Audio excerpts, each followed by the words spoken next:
Hey there, thank you for joining me, Stanley, on the Saturday. On Wednesday, we looked at uh, the dichotomy between doing and thinking.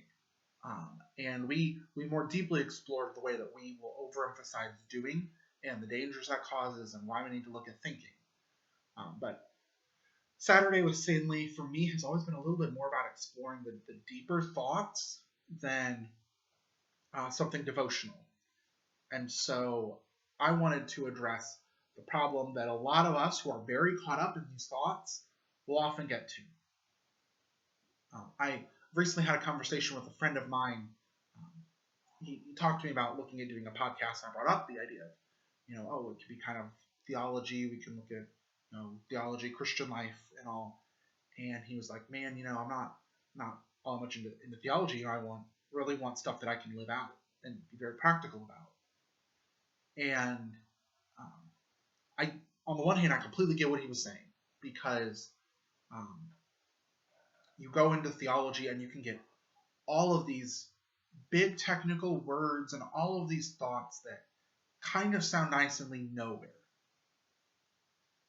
But that's not what theology or philosophy or any of these other real thinking exercises, these thinking disciplines, that's not what they should be. Theology, philosophy, even science, and math, English, all these other areas, they are all supposed to have effects in how we live, in the things that we do. For a lot of us, we really like going into thoughts. Thoughts are safe. Thoughts don't require a lot of change. And you can always find thoughts that agree with you. So if you don't like the thoughts of one group of experts, you'll be able to find experts that say what you want. If you don't like some thought that kind of says that maybe you need to change the way that you behave, well, sure enough, you'll find a thought that says, no, everything's fine, you're okay, just keep doing what you're doing. And for a lot of us, thoughts spark interest and excitement in a way that you don't have to worry about getting into all the stuff. I mean, I am not particularly good with my hands. I've been getting a little bit better, been able to do a little bit more, but all in all, I'm not very good with my hands. I don't build things. I don't work on things well. I'm horrible at drawing. My handwriting is atrocious. I'm just not good with my hands. And I'm not in the best shape. So for me to physically do things, it is me doing things that I'm not going to be particularly good at. But tracing a line of thought and entering into a conversation with other people in their lines of thought, that's something I can do.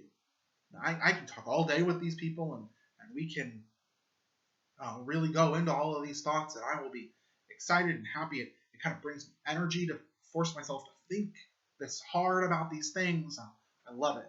I absolutely love it. But there are so many ways that ends up falling short.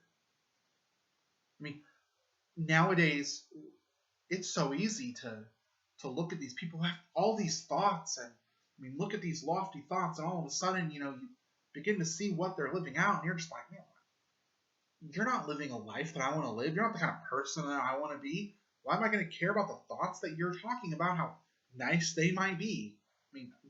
Even within the church, we've recently seen that. Bill Hybels, who led Willow Creek, was an amazing teacher on Christian leadership, on ways to lead the church. There are so many books that Bill Hybels wrote that are kind of foundational for our current understanding of how to successfully lead churches.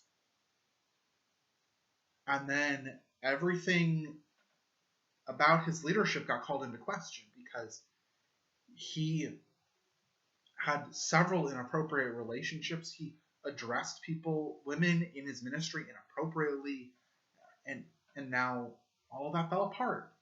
Who cares about those thoughts, as good as they might have been, Look at the life that Bill Hybels lived.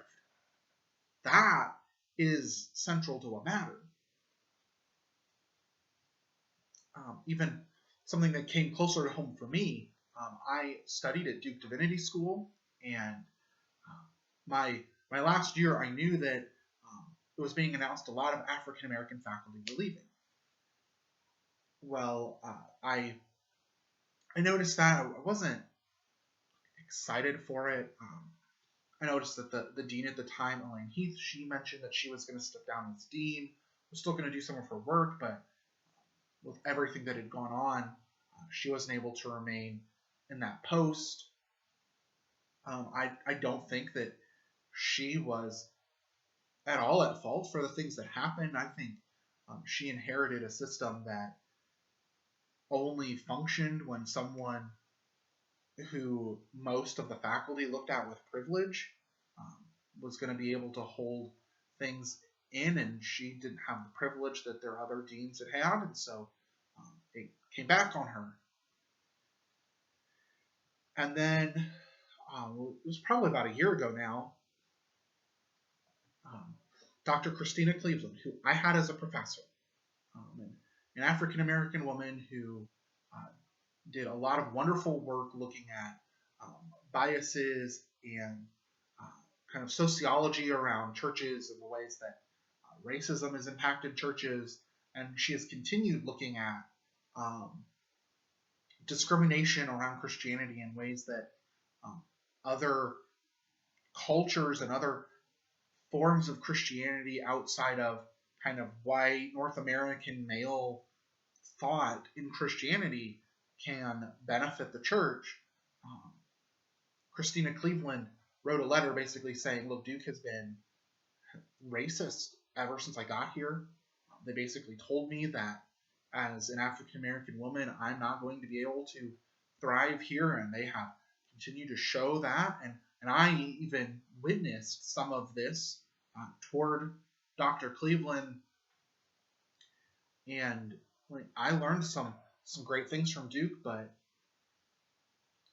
when that is the environment that Duke is having, even though their thoughts are saying something different, when that's the environment of faculty members at Duke, all those thoughts are going to have to come into question. Because why do those thoughts matter if they're not lived out in everyday life? And as Christians, our theology and our philosophy, our thought life is incredibly rich and deep.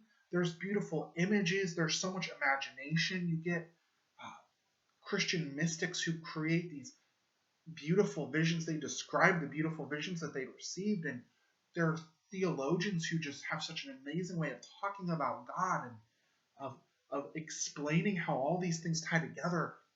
The thought life of Christianity is so incredible, but if we don't tie that to practice, we are going to become dangerous. We'll be truly dangerous to ourselves and to our churches and to our communities. I remember picking up a little book, and it was called something like Advice to a Young Theologian by Helmut, I think it was Thielich, who was a German scholar.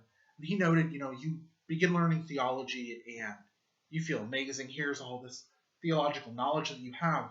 Behind that theological knowledge that has been developed over the centuries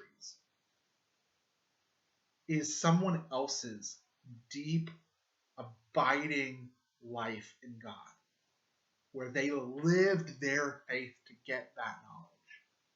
And we get to benefit from it. We get that knowledge kind of handed to us as we read these ancient writings, as we read through these great theological works. We get the knowledge they had without having to live the Christian life they lived. And that can be very dangerous for us. That knowledge of God should come with a relationship with God. And of course, we all know of people who don't pay attention to their thoughts and they don't really examine things that deeply, they just talk about all their actions. I addressed that Wednesday. That doesn't mean we ignore the actions that we should be practicing as Christians just to get some nice thoughts. As Christians, we are both supposed to love God with all of our mind and all of our strength, with our thoughts and with our actions. And we can think all the right things and have all these amazing thoughts and make these beautiful statements about all these beautiful, deep intellectual thoughts. But if we don't do the things that as Christians we're supposed to do, it is a hollow gong or a clanging cymbal. Those thoughts will all ring hollow if they don't get tied to our actions. Just as our actions will be incoherent and pointless if they don't get tied with our thoughts. We must work these two things together if we will expect them to get anywhere. So I pray that as you go through this weekend, and as you continue to go through the upcoming days and weeks, for those of you who typically are focused on actions, I've already asked you to start looking into these deeper thoughts. And don't neglect those. But for those of us who find ourselves enthralled with all these thoughts, I want to ask you, what can you do with them? What actions do they call you toward? If God is the way that you're saying God is, if the world is the way that your philosophy says the world is, what does that mean for what we should do? For what you and I should do? Because those thoughts, if they don't lead to actions, they aren't worth a lot. And I can almost guarantee you, if those thoughts are true, there is an action that they should produce in us. Let's stop loving God with only about half of who we are. But let's heed Jesus' words to love God not just with our actions or our mind, but to love God with our mind and our strength and our heart, to love God with our entire being. Thank you for joining me. God bless you guys.